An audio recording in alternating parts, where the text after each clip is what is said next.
After dark on this Tuesday evening. We will be coming to you on Sirius XM Channel 84 in just a few moments following Texas and TCU. But tonight we've got a great panel. Archie Miller, Steve Prohm, the coaches are with me, John Fanta. And over the next hour, we will hit on a bunch of college hoops topics.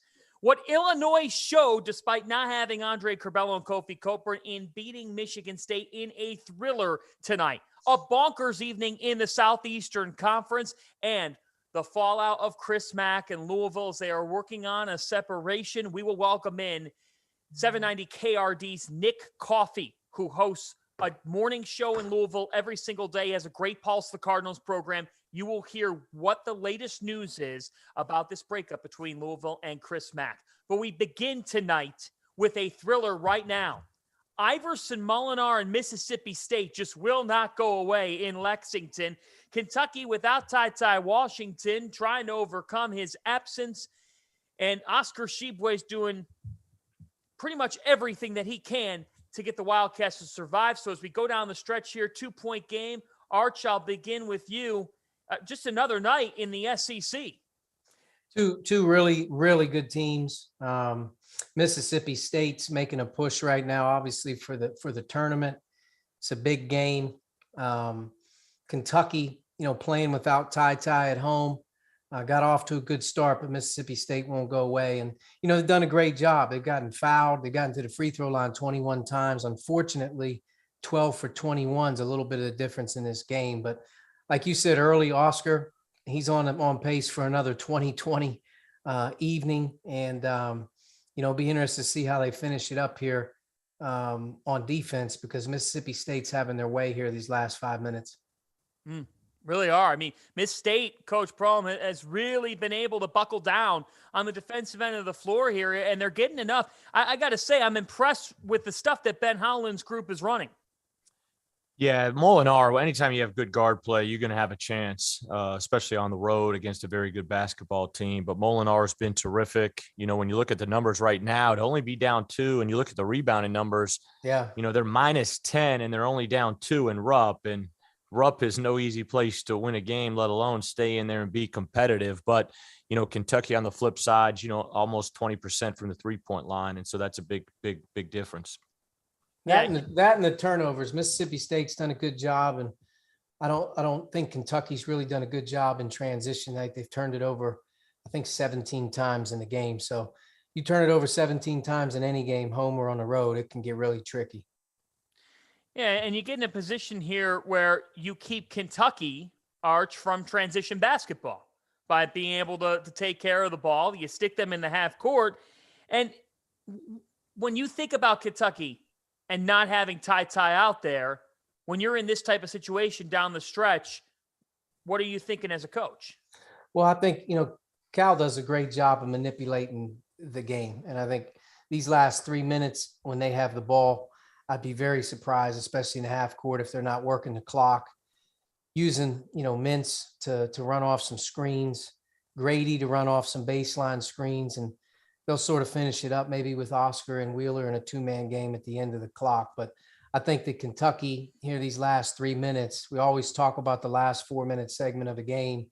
They got to play without turning the ball over, and they got to get a shot, because they got a guy on the glass has a chance to get almost every offensive rebound that goes up. So if they get a shot up, maybe their best offense is to give Oscar a couple cracks at the offensive glass.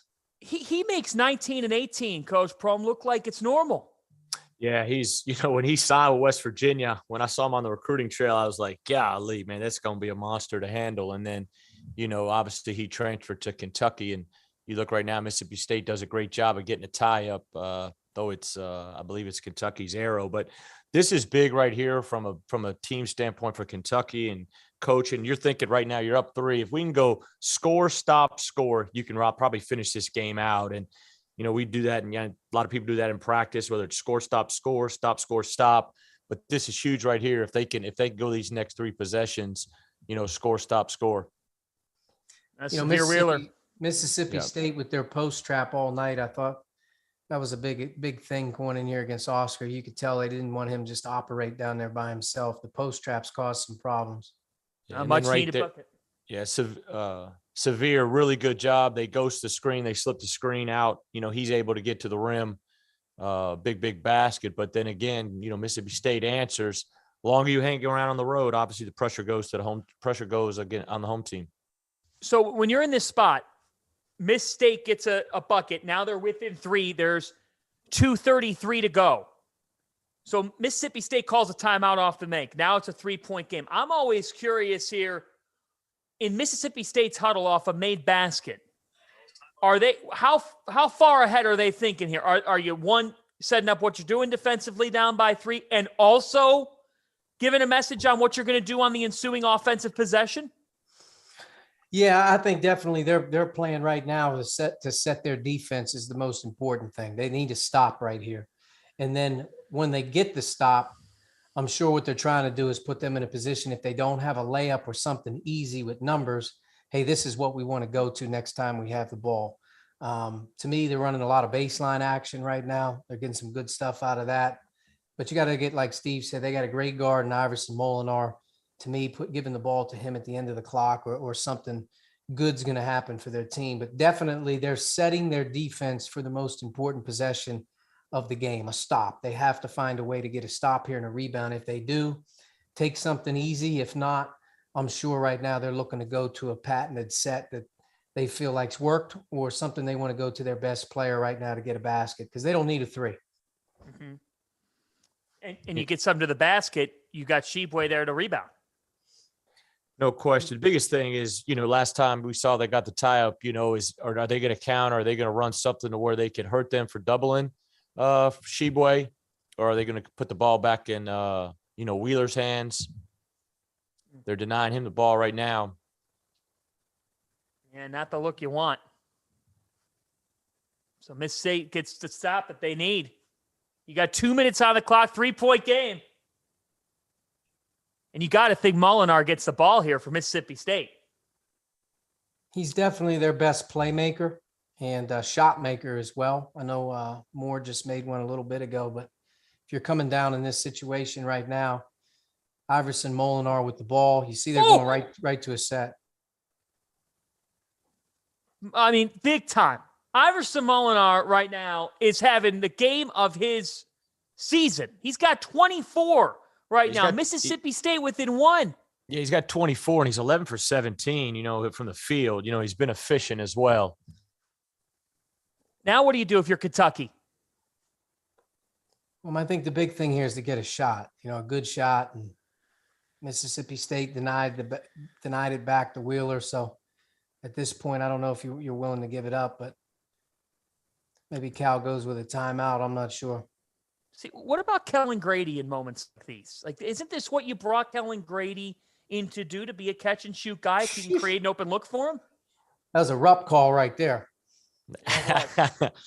And they're double bonus too. So Wheeler's got 2 right now. That's big. I mean, that's really big. You draw the foul, get 2 free throws, have a chance right now to go back up by 3. And then another big key right here, you look at Mississippi State's out of timeouts now, just looking at the monitor right here. They're out of timeouts. They're going to be down 3. We know who's taking the shot for Mississippi State. Still don't need a 3. I think that's the one big thing a lot of people get consumed with. Don't take a bad shot. Try to get to the basket. Oh. Got the 2. Man, what a game. I mean, Molinar, 26 points for Iverson Molinar. Now, Cal's got 2 timeouts. Beautiful. Cal's got 2 TOs here. It's going back to the high ball screen. They're going a little Spain action right now. A lot of teams run that action. They do a good job of switching out. So you got a foul, looks like, on the rebound. But it'll be Sheboy, I believe, shooting. Yeah, I want to get your thoughts here briefly while we're waiting for the shots. What would a home loss to Mississippi State do for Kentucky? I mean, what's at stake here? What's in the balance for the Wildcats in the final 33 seconds? I mean, number one, anytime you're in conference and you're at home, losing a home game feels like death. I mean, it really does, because It's so hard to win on the road. And when you're in a league like the Big 12, the Big 10, the SEC, you go on the road. I mean, it's not one of those things that you're excited to do. But for Kentucky to hold serve at home is big in the standing. It's also big as they continue to try and win the league. Right now they're playing for the league championship, but you don't want to lose a home game in conference. Now, do you play for the 3? You don't have any timeouts. You're down 2. Do you play for the 3 on the road if you're Miss-State? I think you just get the best one. Yeah, just best shot available, ball in Molinar's hands, whether it's going to be ball screen or let him give it up to get it back off a pin down. No, I got a foul. Great job getting a paint touch, getting the free throw line. Man. Here's my question, too, in this moment, while he's going the free throw line. Like, how much of an excuse is Ty being out? You can always use that as an excuse if you wanted to, but I mean, at the end of the day, you got to play, you play who's on your schedule, you play the night the game's played, and you play with who you have, especially in the landscape that we're dealing with right now in college athletics with COVID and everything that we're dealing with. This would be a phenomenal win for Mississippi State. They beat Alabama at home a week ago to come and win on the road and Rupp. This goes a long way for continuing to build their resume. Problem for Kentucky, it's going to put them 3 back behind Auburn when you're nearing that halfway point of the SEC race. To be honest with you, if Mississippi State was able to win this game, it's a huge deal for them getting to where they want to at the end of the season. This is about as great of a win as anyone is going to have on the season, a road win at Kentucky. That carries a lot of weight come March. And this game kind of reminds me a little bit of the Texas Tech-Kansas last night, where the home team kind of led, and the visiting team would not go away. We want to welcome you to the Field of 68 After Dark here on Sirius XM Channel 84. We are watching Kentucky and Mississippi State now go to overtime in Lexington. What a start to After Dark here on Sirius XM Channel 84. I'm John Fanta. We're talking chalk now throughout OT. We've got the coaches, Archie Miller and Steve Prohm, are with me tonight and over the next 40 minutes and change. We're talking Kentucky, Mississippi State as they go to overtime. We will be talking UCLA, Arizona, a huge game in the Pac-12, game of the year in that conference. We will be talking about Chris Mack and Louisville, a major bombshell dropping earlier today that things are going to be ending between the Cardinals and their head coach, Chris Mack, a university meeting scheduled for Wednesday. We'll get into that with a special guest as well with the local perspective, Nick Coffey from 790 KRD. And actually, we're going to lead right off with that here while we're waiting for overtime between Kentucky and Mississippi State. John Fanta here with you, with Archie Miller and Steve Prohm. And guys, the news coming out earlier today that Chris Mack and University of Louisville are currently exploring the separation here of parting ways, and there's a mutual agreement that the end is in sight here, and we expect that to become official on Wednesday. Coach Prohm, I'll start with you just as a coach. What's your immediate reaction to this news and what has occurred down at Louisville with Chris Mack? Well, it's hard, and obviously nothing's official yet, but there's obviously a lot of speculation and that's the direction this is headed. But number one, this is a tough business, and from that standpoint, he's got a wife, he's got family, he's got children, he's got staff members, support staff. There's a lot of people that get affected when people get fired and people lose their jobs. From that standpoint. And so that part's tough. There's the highs are high and the lows are low. And, Chris Mack's a great basketball coach. We were talking off air, you look at his resume, what he's been able to do. Xavier, he won the A-10 twice. He won the Big East once. He's been a number 1 seed at Xavier. If they don't have COVID that one year, he's probably a 2 seed, finishes second in a really good ACC a couple years back. But right now they're going through some tough times, and, it's very, very unfortunate. I was able to go up there and watch them practice this fall, and Chris has always been very good to me, over the years. I don't know him great, but I was able to get in there and watch those guys, but very unfortunate. And, thinking of him and the people up there right now. It really is quite the situation. This is a school right now that does not have a president. They do not have an athletic director. The people that are in that role are in an interim capacity. And Arch, it comes off based on what I've heard from sources that Chris Mack is ready as well. He's ready to depart Louisville. This was a dream for Chris Mack. When he first took the job, his wife's from the Louisville area, the family's from the Louisville area. This was a dream for Chris Mack to take this job. When you look at this situation and the way that Louisville's NCAA violations of the past have hung over this job and what's occurred with this program, how much of this is Louisville and the university, what's going on there, versus Chris Mack? You know, John, Chris is a good friend of mine. I've known him for a long time. He worked obviously at Xavier for Sean as an assistant. He was at Wake with Skip Prosser when I was a player at NC State. He became the head coach at Xavier. So I've got a chance to really study, you know, Chris's teams over the course of time. And there's very few people in the business that I have more respect for in terms of how he runs a program and the type of coach that he is and, you know, what he's capable of as a coach. I mean, it's undisputed. I mean, he's been a head coach, I believe, maybe 12 years. He's been to the tournament 9 times.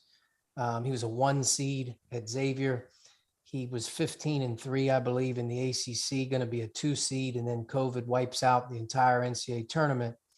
And then if you look at last year for everybody, I don't know if anyone had a harder time last year with COVID pauses than Louisville did. They had a rotten kind of delay. A couple of times that they were delayed for multiple times. They had to come out and, you know, go right on the road to Wisconsin or go right on the road to North Carolina and had really hard losses. And, you know, their season last year was really derailed by COVID.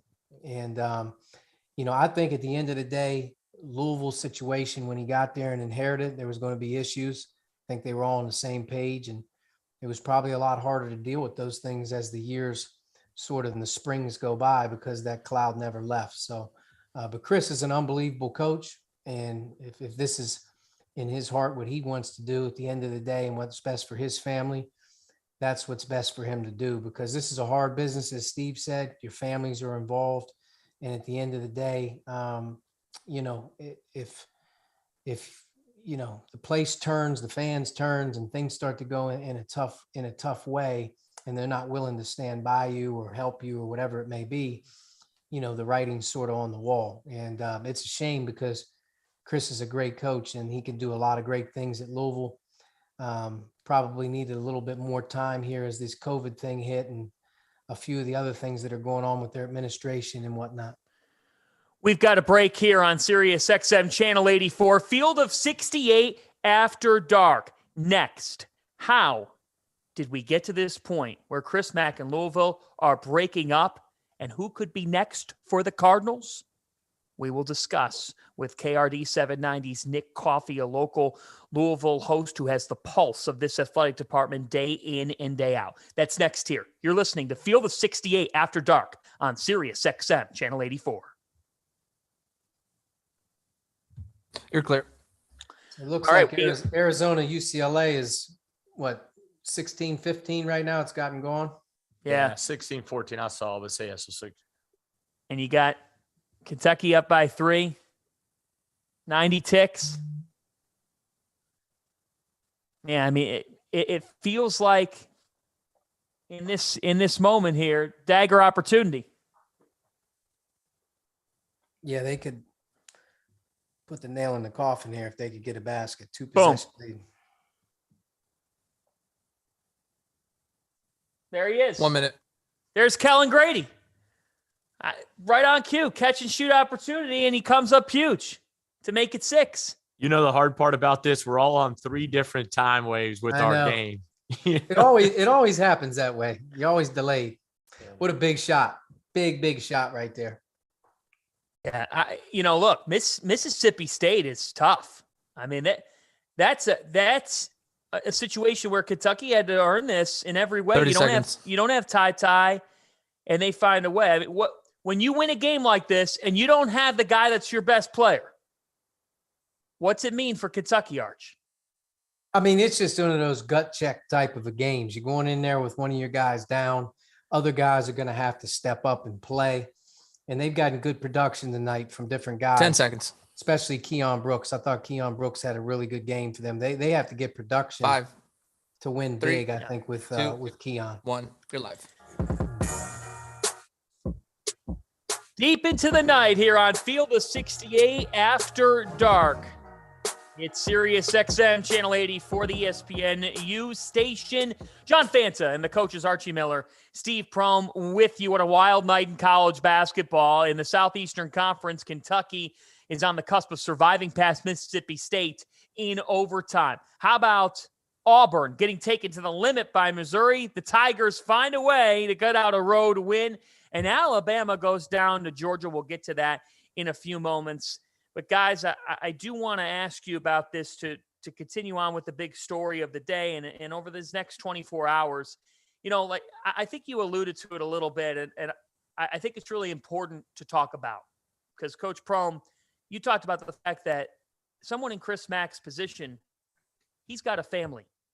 There's a human element to this that goes way past what people are just seeing on their phones and their computers. And I want you, if you can, to give us a perspective of, you know, just what Chris is going through right now in all likelihood. Well, it's your dream. You put your heart and your soul into it. I think I saw a clip of one of his press conferences from the other night just talking about how much time he spends, 24/7, just trying to figure out ways to get it better, get it back right. But as young kids and young adults, you dream, you sacrifice, you put a lot of time in to get to this point. And when it doesn't work out or it's taken from you, it hurts, it's devastating, makes you question a lot of things. But the one thing that you learn is, I think, as you grow and get older, is just because you're not the right fit somewhere, it doesn't define you as a basketball coach. It doesn't define you, as a father, as a husband. Your walk defines you. Your daily habits define you. How you handle yourself defines you, and when you go through situations like this, do you get bitter or do you get better? How do you learn from these situations? And so, but yeah, I always said to my players, and I always use this, man, you got to be humble through success, but you also have to be humble through failure. Humble through success to know how to handle success, but humble through failure to know, and it's not failing. It's just a bad chapter. My wife, when I got fired, my wife sent me a thing. It just, a little Bible verse, but it just talked about, it's just an awful chapter. It's an amazing book. It's a hell of a story, it's just a bad chapter, and he'll be a lot better from it, once he gets through the storm. Arch, what are your reflections? How hard is this to be a coach who's going through this like Chris is? It's hard because, I just think at the end of the day, one, you don't realize that your family's affected a lot more than you are. And it's great. You're in it every day. You're used to the heat. You're used to criticism. You're used to the wins and the losses. And, I think your family, most importantly, they're along for the ride sometimes, but you take for granted, what they're surrounded by every day, what they hear. And sometimes you have young kids and kids in school, there's a lot that goes into it. I think when the finality hits, that you probably didn't even realize as much as you did as you were going through it as a coach, because you got blinders on all the time. But, you worry about your staff, you worry about whatever else is going on. And as time goes by, you have a chance to reflect. You have a chance to learn the hard lessons that you need to learn, what you can get better at as a coach, if that's what you want to do. But I think at this point in time, the thing that you take more pride in as you move forward, though, is your family and the people around you who count. And, I think that's the biggest thing. But anytime it doesn't go right, you as the head coach take blame. Whether you win a game, whether you lose a game, you lose a player, you lose your job. At the end of the day, everything sort of buck stops with you, and you eat that, and it won't feel good for a long time, and how long is sort of up to you. But make no mistake, Chris will look back on his time at Louisville and he'll see a lot of the great things that he did. He'll remember some of the things he wishes he could change. And if he wants to coach in 3 months, I'm sure he'll have a job waiting on him to get back at it to do it. But, it's a very, very emotional ride, this business. Yeah, and that's the one thing, just to touch on what Archie said, just because you get fired or just because you move on doesn't mean you didn't have some great moments and great success and impact a lot of different people along your path there. That's the one thing I think people forget. Just because you got fired, you're a failure, you didn't do a good enough job. Well, no, there was some great moments along the way. There was some, a lot of people you impacted along the way. Like we said, Chris would have been a 2 seed his second year, went to the NCAA tournament his first year. But the other thing Archie made a really good point is, I got to call it, that night you get fired, you're in the office, you're cleaning stuff out, you're really just trying to get out of there. You're brokenhearted, your spirit's gone. And I got a call about 1 o'clock from one of my coaching buddies. And he said, man, the one thing I can tell you from being fired, man, check on your wife, because it'll impact her more than it will you. You may not understand what I'm telling you right now, but it'll impact more. And you look at Chris Mack with his wife, and I didn't, being from Louisville and him being right there from Cincinnati, that probably will hit even a little bit harder for them. Yeah, very well said by both of you. Archie Miller, Steve Prohm with us tonight. This is John Fanta here. You're listening to Sirius XM, Channel 84. We are the Field of 68 After Dark. Chris Mack in Louisville breaking up, an official meeting scheduled for Wednesday to reach some sort of a settlement. Where do the Cardinals go from here? Where could they turn? Who could be the next coach of this program? And how have we gotten to a new rock bottom in Louisville? I caught up earlier today with Nick Coffey from 790 KRD. He hosts the Red Zone every single morning on local radio in Louisville, and he has the in-depth scoop on all things Louisville basketball and an ugly breakup between the Cardinals and Chris Mack. Here's that one-on-one.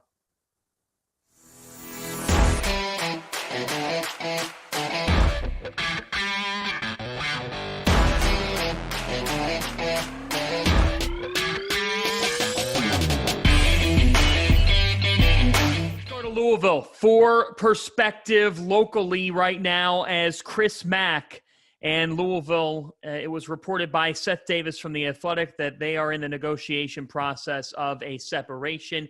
He hosts the Red Zone on KRD 790. It's Nick Coffey joining us. And Nick, you originally reported on Twitter early in the afternoon that the Board of Trustees and the Athletics Board at Louisville would be meeting on Wednesday about personnel, among other things. So now it seems like a foregone conclusion that Chris Mack and Louisville will be separating. How have we gotten to this point?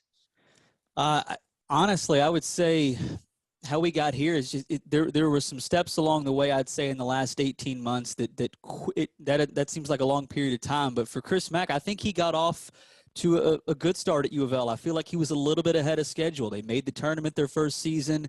That roster, I don't think, was super loaded. They also had a few signature wins that season, including against the Michigan State team that ended up going to the Final Four and knocking off Duke and Zion and that great team. And then in year two, they had another great year. He had this team in the top.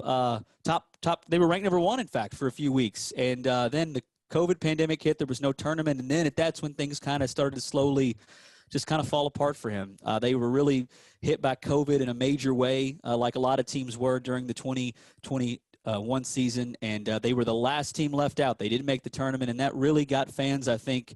I mean, it's understandable. Louisville basketball has high standards, and if you've got a team and you can't make the field of 68, that's just not good enough in the eyes of most fans. So this was going to be a big year for Chris Mack. He knew that, and with that, he went out and made some decisions to make some changes to his staff. And I was actually talking to a staffer earlier, and it seems as if the beginning of the end was really how the Dino Gaudio situation played out. As a lot of folks know, Dino Gaudio was charged with extortion, but Chris Mack was punished by the university for not going through the proper human resources protocols, not having somebody present. That ended up being an entire mess that caused Chris Mack a suspension of 6 games and, of course, a big fine, nearly $250,000 of his salary. And then the season started. He wasn't there for the first 6 games. The team got off to somewhat of a rough start, and unfortunately for Coach Mack, they started to play worse once he kind of took over. And I never thought we'd be here where they would be making this move and a mutual parting of ways during the season. But that's really how bad it's gotten, John. I mean, the lack of fans showing up to games is something Louisville basketball is simply not used to. It's all unraveled, and I don't know this for certain, but I have a feeling this was not a one-sided thing. I think this is one of those things that it truly is mutual, where Chris Mack is just kind of ready to move on, and clearly the school wants to go in a different direction. But with U of L, they are in a very, very unique spot. Not only are they now going to be potentially looking for a new basketball coach, they don't have a full-time athletic director. The school doesn't have a full-time president. So chaotic times at U of L. And I feel like each time we've talked over the years, John, I've been saying the same thing. It is wild here. You can't make some of this stuff up. It really is wild. And you look at this situation here from a financial standpoint, Louisville owing Chris Mack in the now $12 million. But I've been told by a couple of sources that this is the type of situation where, from Louisville's perspective, they believe with level 2 violations hanging over Chris Mack that they could fire him for cause, which is why it sounds like that this separation meeting, this settlement of some sort, is occurring, and that there may be a meeting halfway here on what exactly amount of money he's owed. Are you hearing the same? Yeah, so the contract, he had a contract that clearly accounted for two things: that if there was a punishment that he had nothing to do with that came down due to the previous regime, that he would have his contract extended. But in the same contract, it was in there that if level 2 violations occur while he's leading the program, he could be fired with cause. Now, we still don't really know if what's going to play out with that. They're going through the IARP. They've been waiting forever to get some kind of closure. So yes, I think U of L could wait it out, but by the time they're wanting to potentially or by the time they feel like they may need to make a change and just fire him, that process may not be sorted out yet. So at that point, they'd still be on the hook for all of his contracts. So that's what makes me think this is clearly Chris Mack knows his situation, knows where he stands. And again, I have a feeling he was willing to just say, hey, let's talk about this and see if we can't both come to an agreement that makes sense for both of us. The Dino Gaudio situation was wild, to say the least. For something like that to happen, maybe not wild by Louisville standards, but I think we all thought in the moment, like, really? All this is going down, and this level of violation, this level of money, and all because there wasn't an HR person there. But here's the other thing, Nick. Chris Mack fires the guy that was a favorite in the locker room, and that was Luke Murray, who goes right to Connecticut and now is seemingly flourishing there. Like, that, to me, just shows you how much this imploded. Yeah, absolutely. I think the decision to make a change to his staff was something he was encouraged to do at the time, given the fact that they had shortcomings last year.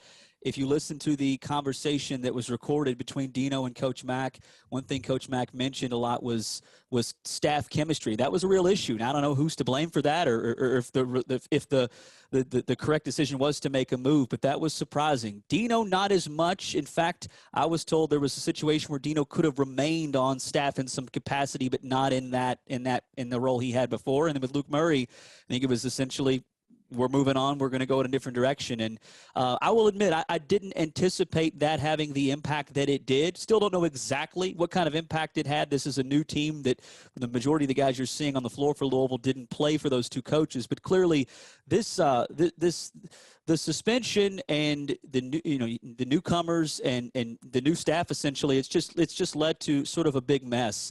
And there's no doubt, I think the downfall was the dismissal of his two coaches, how that played out, leading to a suspension.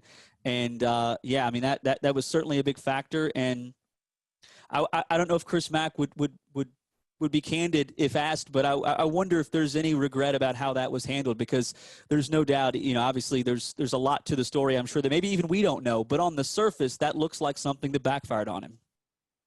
Nick Coffey is our guest from 790 KRD in Louisville. He hosts the Red Zone every single day on that station. He's got a great pulse of all Louisville athletics. So now Mike Pegues will step in here and coach the team. I want to hear from you, if you had to pick one or two candidates that are at the top of the list now that are also realistic, where would you go here if you're the Cardinals? Man, I've been pondering that for the last couple of days, even before I knew we'd be in this situation, because I didn't expect that we would be. I just didn't see a scenario where mid-season you'd make a move. And again, I think it just got to the point where Chris Mack is so miserable and the school clearly sees this as a potential cheaper way out. So as you can see, I'm avoiding your question when it comes to the candidates because, Louisville fans are throwing out some names that I personally don't believe are realistic, one being Bruce Pearl. Obviously, Louisville, I would say most would agree Louisville's probably a better job, a better program given the history, but Bruce Pearl has turned Auburn into a program that is number one in the country. He could potentially win a national championship this year. So I think he is the type of coach that does really value a blue blood kind of program. I don't know if you want to call Louisville one of those, but they're clearly, I think it's a top 10 program. Most would say it's a top 10 job for sure. So I think that's all you have going for you is that allure. But these coaches, and you know this, John, it's not always just about, okay, well, this job's better than this job. If coaches are in great situations, it's going to take something very enticing for them to leave. And Louisville right now, despite it having so many resources and it being such a great job, they've got some circumstances that make it not a great, like what I keep battling some of our listeners is, well, hey, this is Louisville. People will walk to this job. Well, this Louisville isn't the old Louisville until they can fully move on from this cloud that has hovered. And we don't know. I mean, it's going to take a coach, I think, that might just look for a new challenge. So Bruce Pearl's the name you're hearing. Nate Oates is another name. Eric Musselman. But I think all those three guys, in my opinion, are in pretty comfortable situations that I wouldn't be shocked if they considered it and they were flattered, but they said, you know what, I'm pretty good here. I'm building something. And again, keep in mind, all three of those coaches I just mentioned, John, are in the SEC, and the SEC's investment in basketball in the last decade is like something I never thought we'd see. So I don't know how realistic those names are, but those are the ones fans are mentioning. Another name that I just got off the phone with somebody about is John Beilein at Michigan.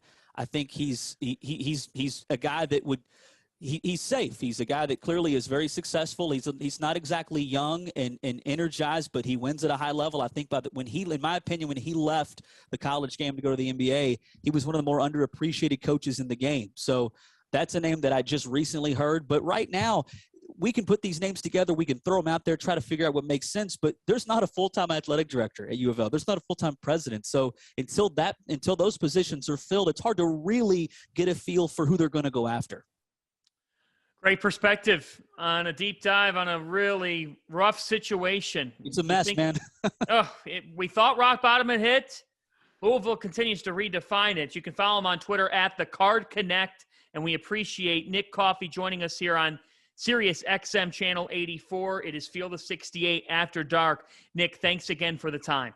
Thank you, John. Take care, brother.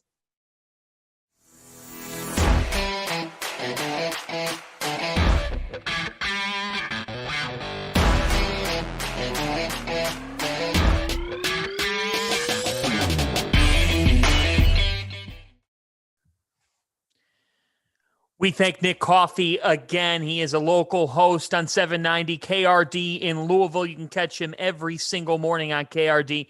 He will have quite a Wednesday morning show. This is the Field of 68 After Dark, Sirius XM Channel 84, the ESPNU station. Up next, what went wrong for Michigan State, and is there cause for concern with Sparty? Plus, how wild is the SEC? This is the Field of 68 After Dark on Sirius XM, Channel 84. You're clear. Okay. We're in break, but we're still here on Twitter and YouTube. We're taking your questions in the YouTube chat. If you got a question for Coach Prohm or Arch, feel free to fire away. Tell you what, wild night, guys. I mean, you got a situation where Auburn survives Missouri. Alabama goes down to Georgia. We're going to get to that, Arch. What did you say? What did you guys say here? You were waiting for somebody to try to put Arizona in a slower pace game, and UCLA is doing that, right, Arch? Tonight's the night. It's when you play at that type of a pace and in the scoring that they've had, at some point somebody's going to really try to muddy the game up and slow it. And Mick does an unbelievable job. He can play fast or slow. And this is his type of game right now. No question. UCLA is winning the tempo battle. They're muddying it up. They're getting matchups on offense that they want. And defensively, they've held Arizona now 20 points and 6.5 to go in the first half. So without question, UCLA's got sort of the speed of the game going in their direction. And that's what you have to do with a team that tries to play the way that Arizona does. And it's good for UCLA. They've got fans back in the stands, and they really Thank can't goodness. afford, and they can't afford another home 10 loss seconds. to stay in the Pac-12 race, with Oregon coming in there beating them a 5. week or so ago. I'll be honest with you, Steve. 3, I mean, I don't know how you feel 2, about it, your life. but I don't think that maybe 2 losses may be all you're going to get in the Pac-12. Yeah, the top teams. That's what you get here on the Field of 68 After Dark, Sirius XM Channel 84. Archie Miller and Steve Prohm are so fired up that they're watching UCLA Arizona live right now and giving their takes as we go in and come out of breaks. Tell you what, right now, folks, a little over 6 minutes to go in the first half. UCLA out to a 27-20 lead on Arizona. Johnny Juzang has come to play perfect from the field thus far, but we are going to shift things to the Big Ten. Top 25 showdown tonight. Illinois edging Michigan State 56-55, and the Illini did not have Andre Curbelo or Kofi Cockburn. So, Coach Prohm, how did the Illini beat Michigan State? I'm looking at the numbers, when I went and just kind of looked at the box score, they got beat on the glass by 14. They turned it over 17 times. But on the defensive end of the floor, Michigan State shot 34% from the field. They struggled to make shots, 21% from 3. They only made 3 threes. But obviously not having Kofi, not having Curbelo are huge. But what Illinois has, man, is they've got 2 fifth-year seniors that really are the heartbeat of their program, in Trent Frazier and DeMonte Williams. And even if you read Izzo's quotes after the game, he kind of compared DeMonte to Draymond when Draymond played for Michigan State and the role Draymond filled for their team there. And then Plummer as a transfer from Utah came in and made big plays for that team. But they assisted on 14 of 22 baskets. They made 9 threes. They can shoot the basketball. But this has to be one of Brad Underwood's best wins as a head coach. When you don't play with your top 2 players, and I know Curbelo has been out and then in and out the last week or two, it's a hell of a win. And that's a win that's going to carry them a long way. And obviously Archie knows that league better than anybody. That's a hell of a win. Yeah, no question. I mean, I think they were a little bit shell shocked without Kofi at Maryland. You could tell they weren't as comfortable or ready to be able to play without him at Maryland. Tonight they were ready. You could tell that they were much more prepared to go into the game without him. And I tell you, man, defensively, Illinois, they were terrific tonight. I know they had the crowd rocking and they were ready to go. It was a big game, but they held Michigan State to 34% from the floor. And that's hard to do against Michigan State. Max Christie went into as a freshman. He got into one of those road buzzsaw games for a young guy. They need him to score. He's 1 for 8, 0 for 3 from 3, and he posts 2 points on the road. So, but credit to Illinois to play without Kofi. I know Curbelo didn't play tonight, but he hasn't been playing like Steve said. But to go with Kofi and to be as comfortable as they were, they made 9 threes. Trent Frazier is going to go down as one of the all-time winners at Illinois. He'll be a fan favorite forever. I mean, the way that he started his career with Brad Underwood when he got there and the way that he's finished, he by far and away is the head of the snake right now. He's developed into a point guard. He scores, he defends. And like you said, you add in Plummer and then you add in Williams. They got a tough group of guys and they can make shots. Yeah. I mean, Trent Frazier, I mean, he's playing, he's got like shoulder brace on. I mean, he's a tough dude. He's a tough dude. The funny thing is, when they had Kofi and Io last year, he really became a lockdown defender and sort of a spot up shooter. This year, without Curbelo, they basically put the ball in his hands again, and he's turned into a playmaking point guard for him. And he's always been able to shoot and score. But to me, he's their pulse. I mean, he's carrying them right now. Brad Underwood, to me, he's the Big Ten Coach of the Year. No one's dealt with more injuries in college basketball to key players than him. And they're sitting at first place right now, almost at the midway point. And this was a big win for their team tonight to be able to do it because you don't know how long those 2 guys are going to be out. So this will give them some confidence as they move into the next one. Yeah, Trent Frazier, just I was up there one day to watch them practice, as I was kind of making the rounds this fall. He's got personality. He's got charisma. He's got toughness. Yeah. And I heard on the radio driving home, while the first half was going on, I think he's going to finish, he's going to finish close to top 5, in scoring at Illinois, which he was early in his career, he was a 14 a game, 15 a game guy. And then as they sort of morphed and went more to a role for him, he was more of a, like I said, a spot up guy, get double figures at times, but now he's to me, he's one of the best guards in the league. Yeah. And Archie could tell you this, on some of your best teams that you've had, you're always going to talk about Kofi and you're always going to talk about Curbelo, but the guys that really mix the drink, the guys that really give you the ability to win big on a big stage is DeMonte Williams and Trent Frazier. Yeah, no question asked. DeMonte Williams has defended every position on the floor for 4 years. Last year, he shot almost 50% from 3 on the season. He's an old guy. He's a winner. He plays hard. He gives them some toughness. And then, I think they've had some guys improve, but two guys that played well tonight, freshman Luke Goody and then transfer Omar Payne, gave him 16 points off the bench. Luke Goody, he added a heck of a shot in the arm for him tonight, getting 9 points. He went 3 for 4 from 3. That was big. Yeah, and they need Omar Payne to keep, with Kofi being out right now, they need Omar Payne to keep coming. I think he played in Nebraska, I think was the game he played really well a couple weeks ago. They need him to keep coming. But that was a huge game when you're looking at trying to have a chance to win a Big Ten championship.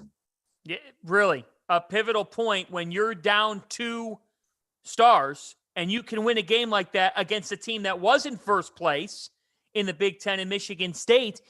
Let's shift to the Spartans for a moment, because I thought it was interesting. You brought up Max Christie, Arch, and what they're asking him to do. And to me, Michigan State is asking Max Christie to be able to score the ball because in the half court, scoring can be harder to come by for this particular Spartans team. Like, they need that guy to be able to get them buckets, because if it's not coming in transition, like when they were having success, it was downhill. It was Gabe Brown. It was Malik Hall getting downhill. When that wasn't happening tonight and they were stuck in the half court, I don't know about you, but look, it's clear. Michigan State in the half court offense struggles at times with their DNA. Yeah, I mean, well, I think there's 2 things with Michigan State, and this isn't any secret, but it's their transition game and it's their offensive rebounding. Those 2 things, if they have those 2 things going, they're going to be hard to beat. They only got 55 tonight.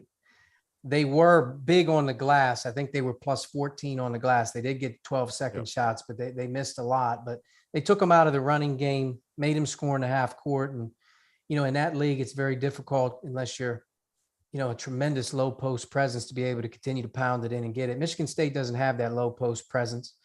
And they do need a guy like Max Christie to be alongside Gabe Brown, to be able to make shots off their pin downs and to be able to shoot the ball from 3. And, young guy went on the road, hometown school. He's from Illinois, went to Illinois. I'm sure he heard a few things in the stands, and tonight wasn't his night. It just wasn't his night. Yep. We've got a break here on Field of 68 After Dark. This is Sirius XM Channel 84. And coming up, we have to talk about Auburn and Duke, who won their 2 games tonight by a combined 3 points. Why the Tigers and Blue Devils had a flair for the dramatic. That's up next. This is the Field of 68 After Dark on Sirius XM Channel 84. Arizona averages 90 points a game, and they may not get to 30 at the half here. No. Yeah, you felt like Zona was due for this night a little bit. You did. UCLA, man, mix the perfect coach to kind of like mess around with a team that loves to play up and down. Yeah, he's really good. By the way, are we live or what are we doing? We're live. We're on YouTube, Twitter. Well, why do you say that, Arch? I mean, what makes Mick that type of guy? And the way he coaches the game. He coaches the game in a unique way offensively. And I think if you watch this game, he really picks on matchups with the team he has at UCLA. He can get the switches that he wants. They'll isolate, but he'll work that clock and get it the way he wants to. Defensively, if he has his way and he's keeping you out of transition, they're very difficult to score on in the half court. They're good on fundamentals. They guard the ball. They're physical inside. And I think Steve would be the first to tell you over the course of his time, that's his strength, is being able to grind you out, that he's comfortable grinding games out defensively. And Jules Bernard's really good for them. Great player. 30 seconds. Big time shot maker. Yeah, He's that was taking really over. good play. Hey, YouTube chat's open, guys. We got Field of 68 After Dark Afters coming up. So if you have a question, Dagan will give them to us. Anything right now, Dagan? You know, the thing with him, when Bernard goes to the point, just the size that UCLA has. That's 1 through very 5. misleading with UCLA is 10 seconds. between Johnny Juzang, Bernard, and Jaime. They're 5. big. I mean, they're Yeah, all Here we really go. big. 6, You're live. 7. So if you get a switch and you put a guard on Jaime, I mean, he just plays one-on-one over top of you. Archie Miller, Steve Prohm, Field of 68 After Dark, Sirius XM Channel 84. Arch, our producer was counting you in there. They were coaching you up there. They're telling you to come off the floor. When? We were coming out of break. Douster told me I had to bust your balls once. Oh, I wasn't paying it. I'm so lost with all the changeover right now. I just keep talking through everything. I have no idea when there's a break and when there's not a break. It's fine. It's fine. You're better off. You're better off telling me what to do, coming off a backdoor screen to the baseline for that 15-footer. I do think this is good for Arizona. I know they were really tested at Tennessee. They were tested at Illinois, but they haven't been down double figures like this, I think, going in a half. I don't know how much Tennessee had them down. Maybe Tennessee had them down double figures. But this will be a great test for them, the second half.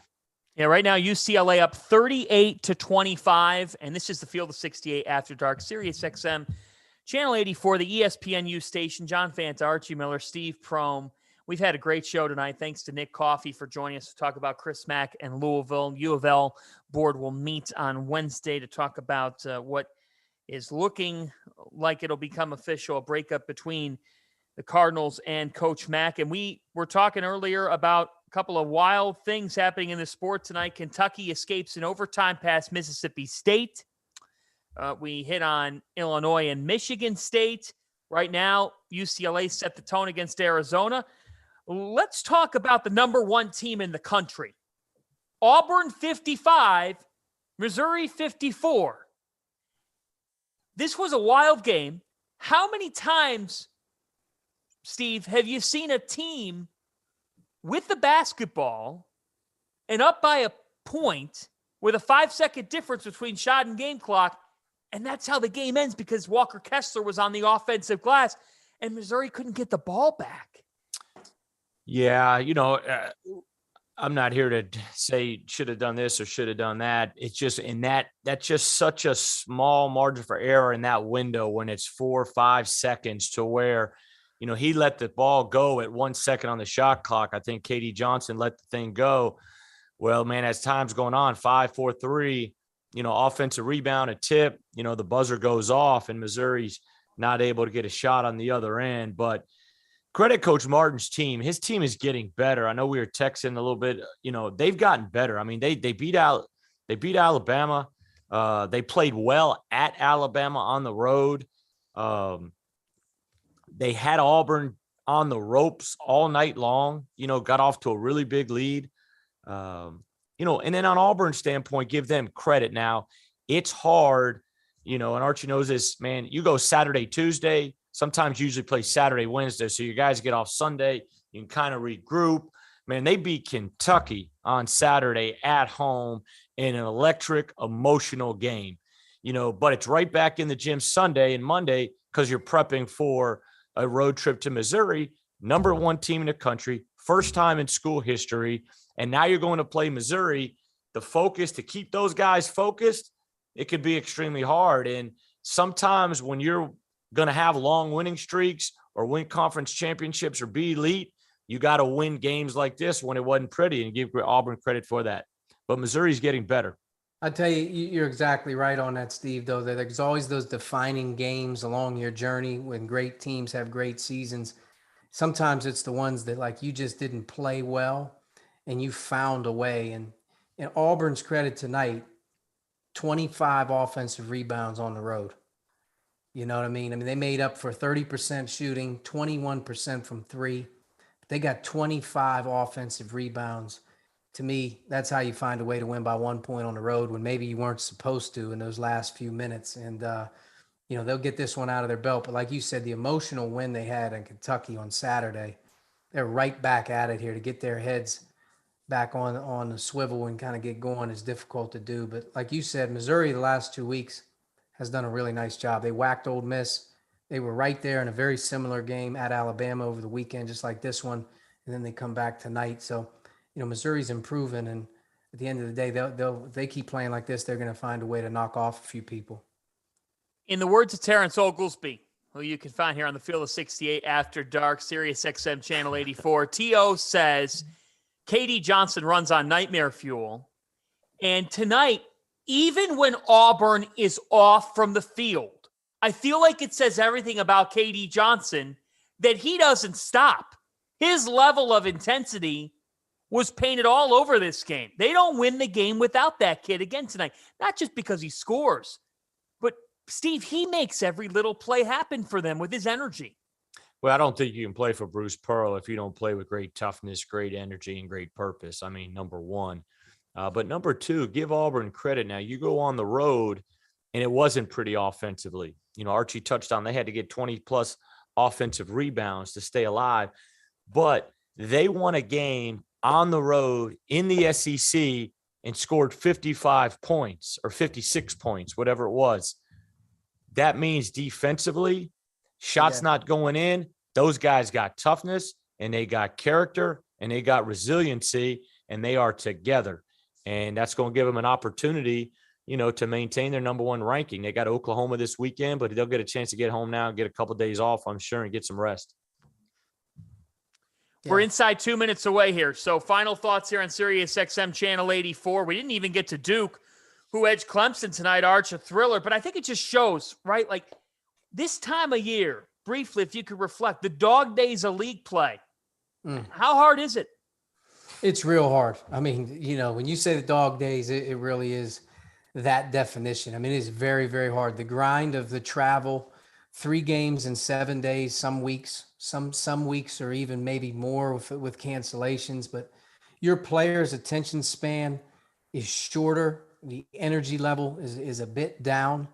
And I think like as you head to February, you're kind of like one of two teams. You're one that is getting ready to kind of take a step back, that you can't fight through it, or you don't have really enough to get over the hump, or you're that other team that's sort of really, picking up that engine of steam as each week goes by. And, I think we're here this weekend, but as you hit February 1st, you can sort of see the light at the end of the tunnel. Some guys can't, some guys can, but it's a hard month, January, very hard month.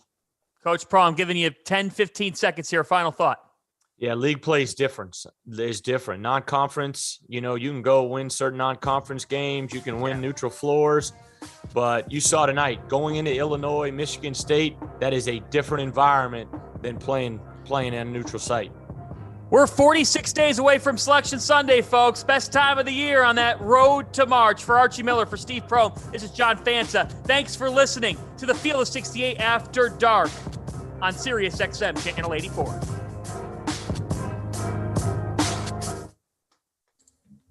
And you're clear. All right. Field of 68 After Dark afters. I mean, what a first half by UCLA. Statement maker. Huh? And you're still in your chair, man. Did Goodman and Doster send you a new chair, man? Of course not. That thing made it through 60 minutes, man. Good and Goodman, strong. You think Goodman's sending me anything? The dude's in a Chicago. If he's got a pool table in his room, he should send you a new chair. Yeah, exactly. Right? I got to tell you, Arch, Jeff Goodman has a hidden life. We have a pool table.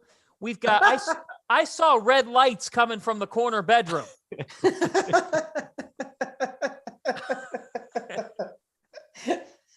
It's never a good thing when you see the red lights. That was the Krispy Kreme. That was the Krispy Kreme across the street, man. Right. Donuts, hot donuts are Give ready. me that box. Yep. Krispy Kreme box. Yep. I got a box of them on the counter here. Nothing Krispy better. Kreme? Oh, Good stuff. When you were Were they handing those things out at that gymnasium you were in last night? Here, hold on. I got it right here. Now, I've been dieting, so this is way against the diet. I would say that box probably isn't the best thing to have around then. Especially at 11:59 Eastern time. I don't know if Krispy Kreme donuts is the best decision if you're dieting. That ain't happening. That ain't happening. What was your guilty? I want to ask you, like, pizza. Okay. Ice cream, gummy bears. Pizza all night long. Yeah. So you'd be watching a game back and you'd have to have a pizza? Pizza as soon as the game's over, on the bus, you name it. There better be some pizza. Good pizza too, not Pizza Hut, not the stuff you like. That all the experience I heard of you entering all those Pizza Huts. You knew way too much about Pizza Hut the other day.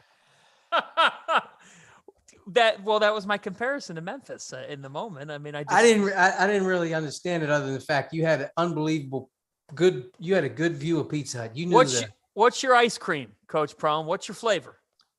If I could have it, Baskin Robbins chocolate chip is big time, or Cold Stone Creamery, man, vanilla ice cream, and put a Fanta, brownie smashed up in it. You got to get some graders if you're heading to the Natty tomorrow. Oh, one Xavier athletic staff member said, "Can you do lunch?" I'm heading, to those who don't know, I'm heading to Providence at Xavier.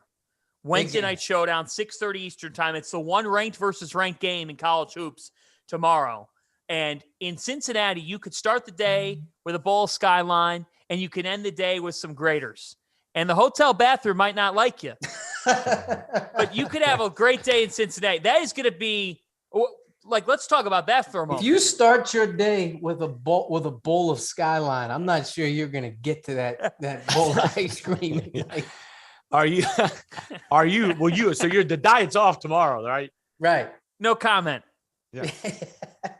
How about that matchup, Arch? Ed Cooley taking a 16. Hey, that's a big game. Providence Friars still aren't getting the respect that they deserve. Their resume speaks as a top 4 seed. They're a top 15 team in the country. They're 16-7. I don't even know. They're 16-2. Yep. I mean, to me right now, Providence has a good chance of any team in the Big East to win the league. And that's a big game. That's a statement game, but Xavier needs it, to stay in the race. And Cintas is going to be a very difficult place to play. Man, I tell you what, for the Friars to be 16-2 for the first time since 1978, Coach Cooley's done quite a job. And for Xavier, Coach Prohm, Jack Nungy has really added a new dimension to the Musketeers. Yeah, he has. Transfer from Iowa, size, can spread the floor, can make shots. But he's been big. You go back, I just remember the Ohio State games like that. He's got to play big in the big moments for them. It's going to be a big challenge tomorrow night. But Providence, Ed's done a phenomenal job up there. And Travis has a really good team. But it's like we were talking about league play a little bit ago. Like, they just were at Marquette. They're home right now for Providence. And I don't have their schedule in front of me, but they could be, it could be Creighton coming in, on Wednesday. I mean, it doesn't stop. And that's the thing in these Power 5 leagues or, and several others. League play is league play. It's hard for everybody. Hey, you want one here, Arch. Seton Hall plays St. John Saturday. They play last night. And in 18 hours, they host a ranked Marquette team. That's 3-5. Seton Hall, to me, if you ask me, like selection committee, seeding, Seton Hall needs to really be looked at, because I really believe they were impacted as much as anybody with COVID. Yeah, they've really struggled with it. I mean, they got put off, and then the recovery games in terms of making up and sliding their schedule, it really hasn't given their team a rhythm of being able to get their feet on the ground. And hopefully they'll be able to get their feet back on the ground and pick it up here in February. But to me, Seton Hall is one of those teams you got to look at really, really closely to see who was in certain games, what happened with their schedule. To me, they've been a little bit off kilter since COVID. I want to ask you here, and I'll give you a chance to think about your favorite player that you've really enjoyed watching in the sport this year? It doesn't necessarily mean that it's the best player in the country, but just somebody that you've come to appreciate when you watch him this year. Maybe a guy, I'm going to eliminate him from tonight's because we've talked about him so much, but like, I love watching Trent Frazier. I think he is the heart and soul of Illinois. Is there a guy like that, Arch, that you've seen on a team this year that you've been like, man, I just love watching I'll be honest with you, there's two, and it's Ochai Agbaji from Kansas. No question. And Oscar Tshiebwe from Kentucky. I just think like every time I watch the game, it's almost like I can't believe how good they are. I mean, Oscar goes for another 20 plus night in the SECs. Acts like they act like that's easy to do. And it's like incredible what he's doing. But Agbaji last night, if you just watch that Texas Tech game, it's hard pressed to maybe think that there's a better player in college basketball than him. Those two guys have been unbelievable. Others have as well. Yeah, I would second Ochai. I mean, if you watched him last night, I mean, he's terrific. And credit him and the maturity. He's a junior. He's been there 3 years, been part of a lot of success. Could easily have just kept his name in the draft. But he stayed the course for what best long-term for him. Came back, and he's having a phenomenal year and has a legitimate chance with Kansas being a, potential top 5 team next week. I think there's 6 maybe right now. I could be wrong, maybe 5. He got a chance to be National Player of the Year. I mean, the shot he made, to go into overtime, big time shot. And now he's expanded his game to where Self's got him, clearing the side of the floor, where he can get downhill, going to his right, put pressure on the rim, 2-3 dribbles and get to the basket. Ochai's and then you hear his interview and he just jumps off the page at you. Yeah. I mean, Ochai Agbaji, not to just if you think about Kansas' last 3 wins, which was the Oklahoma game, which they were down 4 in the last 3 minutes, down 16 at the half at Kansas State, and then last night to hold the lead to get into overtime double. Bill Self has basically in the last 4 minutes of every game put him in a perfect position to deliver. And he has delivered every single time that his number's been called. Not one time as he came up short. Yeah, he closed it at Oklahoma. He got the doors to the corner, made the 3. Kansas for years have ran him off a lob, side out of bounds. If you go underneath, he popped it, got another 3. Yep. Obviously, Self's phenomenal. But Ochai, and Self even said it after the game. If you read his, quotes, that may have been the best performance he's seen as from a Kansas Jayhawk. The other guy, I don't, there's been several, but, watching that game last night. So I'm thinking about Texas Tech too. Kevin McCullough, I think he kind of embodies just why Texas Tech's good and why they have a chance to be in the conversation to win the Big 12. Yeah. Toughness. You go back, think about the corner 3 at Baylor. He makes a huge 3 at Baylor, when they really needed it late. And that's the one thing. And Mark Adams, terrific, for doing a phenomenal job, phenomenal coach, can have great success there. But he's got a lot of guys back that embody that culture that they've had there for so long now with Shannon. Somebody said, I heard, hey, will Shannon hurt them or help them bringing them back? Well, he'll help them. A, because his talent level, but B, because he's been in the system, been in the program. He understands the culture, the toughness, the defense.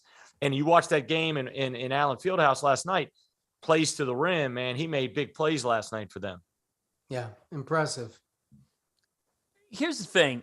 What struck me about what you said, Coach Prohm, is that Bill Self sets up Ochai Agbaji for different looks late in the game to close, to make things happen.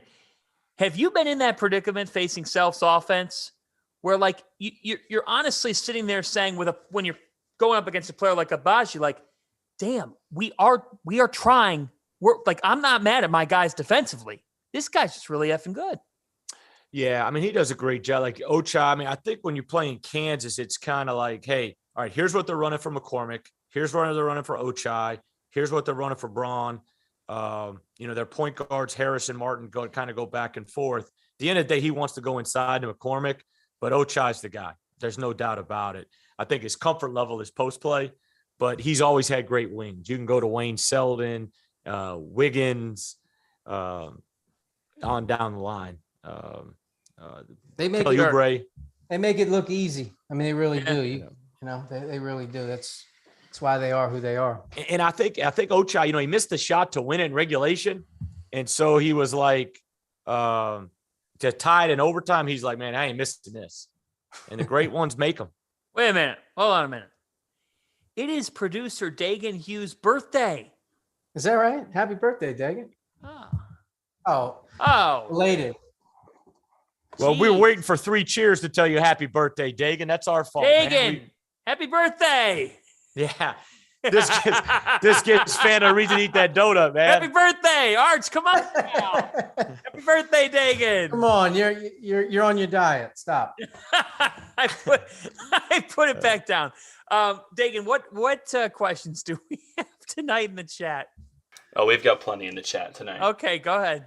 Well, first of all, our buddy Rob Doster wants to know if you're going to fall to your chair. We already kind of covered that, but I want to. He got a new chair. Yeah, it's outplayed. I mean, Yeah. I do. I have a chair. I have a brand new chair. So that brings me to my next question. How does everybody on this panel pronounce the word almond?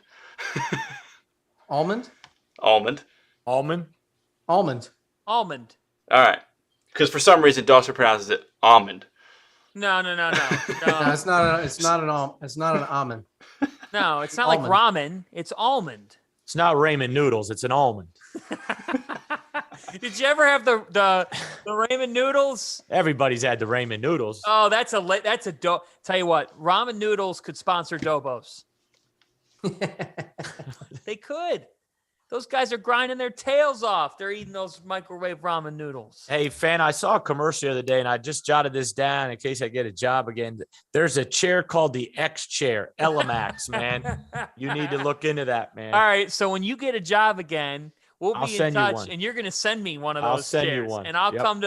come to your introductory press conference, And I'll give it to you with Fan on the back of the chair. and I'm going to say, Field of Coach, 68. I'm going to say, Coach Prohm, how are you living the American dream? That's going to be the hype video played on the Jumbotron before the first game. You're going to have wherever you're at. What else do we got, Dagan? Other questions? Yes, this one was directed at you, Fanta, but I'm gonna change the direction of this question. I'm gonna go to Arch for this one. What's going on in Alabama these days? Oh, geez. Alabama played a difficult schedule. Very, very difficult. They've taken, the number one, I think, Ken Palm strength of schedule in the country. So they've played good teams. I think their defense has slipped a little bit, and maybe it's just who they are this year defensively. They're just not as good with some of the departures that they had a year ago. But they played at Georgia tonight. And again, I said this and I say it again, if you give the home team 82, you're going to have to be really good on the road to get 83. I mean, there's just, you have to find a way to get more stops. And here's the thing with Alabama. I love their DNA. I think Oates does a great job. I think those guys get themselves ready to play. They need Quinterly and they need Shackelford to step up and really start to play big time ball in February for those guys to take that jump back to the upper echelon in the SEC. And then they're going to get a great seed because they played an incredible schedule. But as they head up with that number one schedule strength, they have Baylor this weekend. They're at Auburn, and then they have Kentucky at home. That's their next 3. So they got a great opportunity to take advantage of 3 of the best wins you can possibly get in college basketball this week. And the tide will be there at the end of the day. Don't worry about it. Yeah, and they turned it, though that guard core that Archie touched on, the big 3, only one played tonight from a standpoint from point. Shackelford had 20. The other guys combined for 12, Davison and Quinterly, but they turned it over almost 20 times. You can't turn it over 20 times on the road, expect to win, and then shoot 26% from 3. But I think Alabama's very talented, but a lot of these teams, you're judging them almost to last year. You know what I mean? To where they're not the same team. They were elite. They're not the same team. And defensively, they're not. I mean, they were number one, a lot of numbers last year. They were interchangeable 1 through 4. They're not the same team. That doesn't mean they're not still a really, really good team and talented team. Like Archie said, their schedule's been brutal. No one's played a tougher schedule, and it only gets harder. But I think that Alabama in the next 3 games, they'll really show kind of who they are in terms of the way they step up. And if they're going to get it done in the next week and a half versus the schedule they have, Quinterly and Shackelford together have to play at a high level. Yeah, and not even their high major games. They've played a good bye game schedule. Every They've game. played the Yeah. Furmans, the South Dakota States.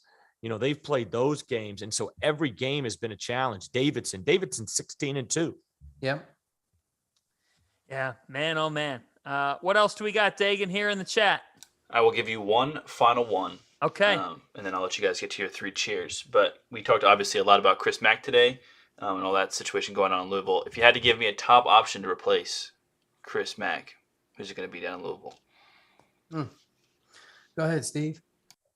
I would say Kenny Payne, and obviously he's just got a lot of ties to the program, being a former player there, being assistant at Kentucky for a long time, having great success there with Calipari. I just think that would be a name that's strongly looked at. If you went outside of college, if I was throwing out some college names, and I just, Dana Altman, is one that I kind of thought about. But one, if you brought somebody out of coaching, Thad Matta may not be a bad one to think about there and kind of steady the ship. Arch? I would go. I think Louisville's a unique job.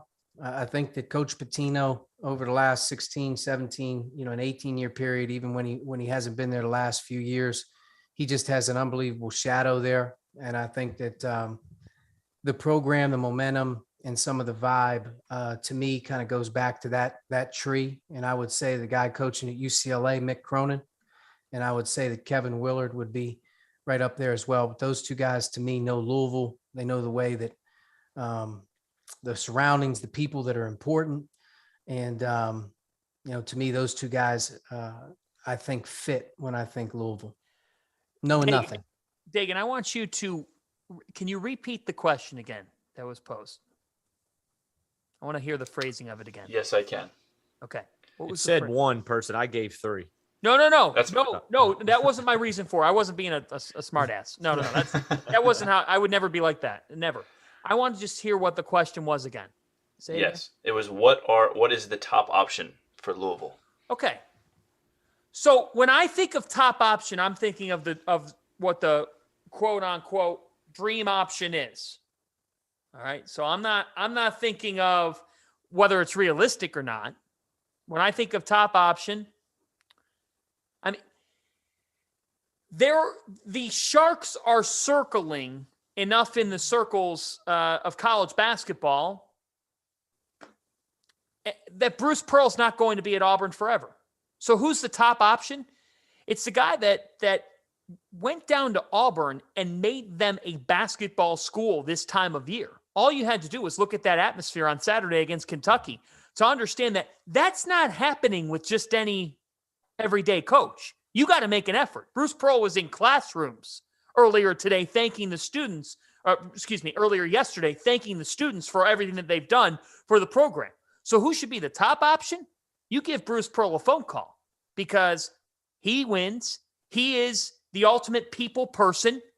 He's got the CEO part down. He's very vibrant. And who wouldn't want Pearl versus Cal in Louisville, Kentucky? Bruce Pearl is the top option if you're the Louisville Cardinals. You take out the Brinks truck. Don't tell me you don't have money. You're made of money. You've been going through money for meaningless purposes now for years. You could back up the Brinks truck and actually try to use some money to win some games. Bruce Pearl will win you a lot of basketball games. People have all kinds of different opinions on Bruce, but one thing's for certain. He can coach his ass off, and he's made Auburn a basketball school. Restore Louisville to basketball prominence and hire the coach of the number 1 team in the country. Let's do it. Amen. You got me, John. I switch. That's the boat I'm on. Hey, here's the Top thing. option, yeah. Here's the thing with Bruce Pearl. Wherever he goes, he's going to turn it into that type of a place just because that's who he is. No question. The job he done at Milwaukee to Tennessee and now at Auburn, it's been incredible. He's a fantastic coach. And even Southern Indiana, years back. I mean, he's done it 4 different schools. All right, time for 3 cheers here. Who you're toasting to end the night. It was a busy night. We had a couple of teams survive. We had a couple of major upsets. It was a wild night in college basketball. Who wants to go first and give a toast off to a player or a coach or a team? I'll go, and I'll toast Boise State, Mike Rice, first place in the Mountain West Conference, 13 games in a row mid-year. That's not easy to do. So to the Broncos, 3 cheers. To the Broncos. I love that. Love that and love the Mountain West. All right, Arch, who you toasting tonight? I think that, as you kind of look at tonight's nights, the best, game was the Kentucky and the Mississippi State game. You had Kentucky that came off a very tough loss, didn't have Ty.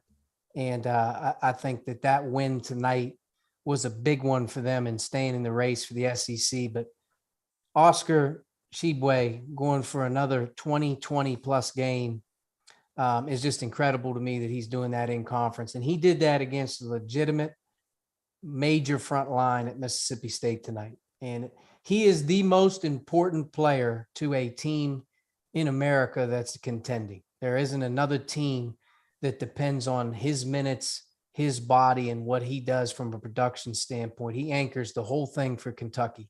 If he's not in the game or he's not around for a game or two, things would drastically change for Kentucky. But for those guys to win an OT tonight, coming off the tough one they had this weekend, Oscar's a big reason why. So big cheers to him.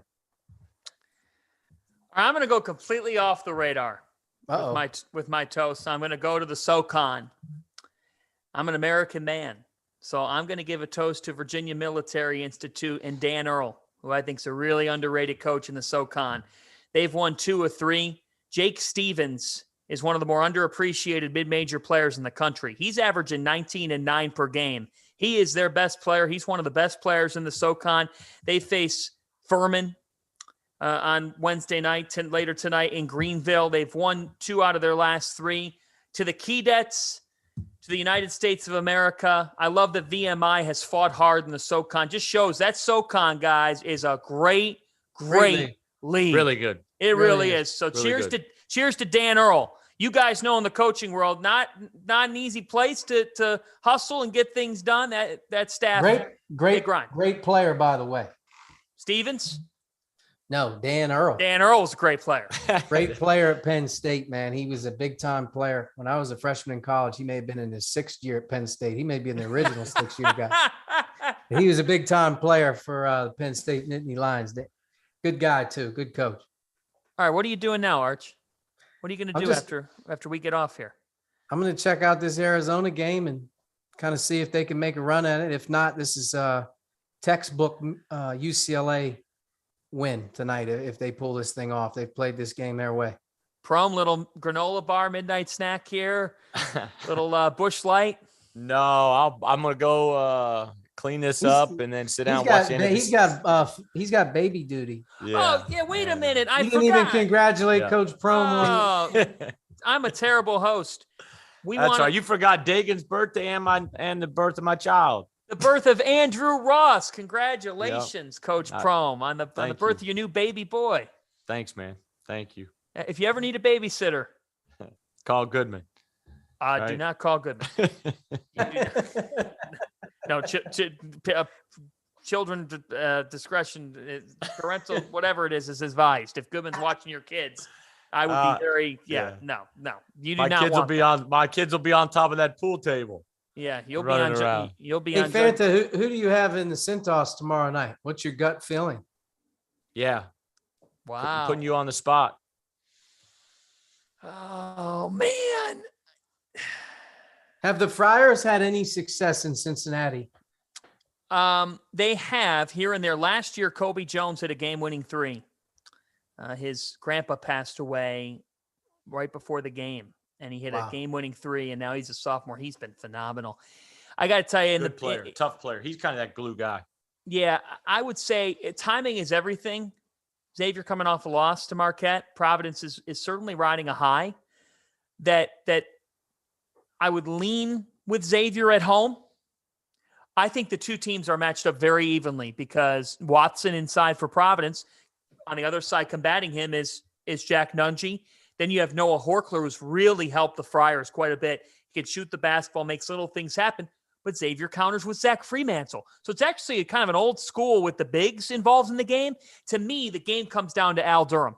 Like, Al Durham has to be in control if the Friars are going to get a road win, because he's their playmaking guard, and they still don't have AJ Reeves. They might get him back, but they still don't have him. And the other thing is with Xavier, like knowing that they're at home, Paul Scruggs, Hey, Colby Jones, Archie just Nate asked you who's going to win the game. He just said pick Providence or Xavier. I know. He didn't I would say lean. break the game. I'll lean Xavier.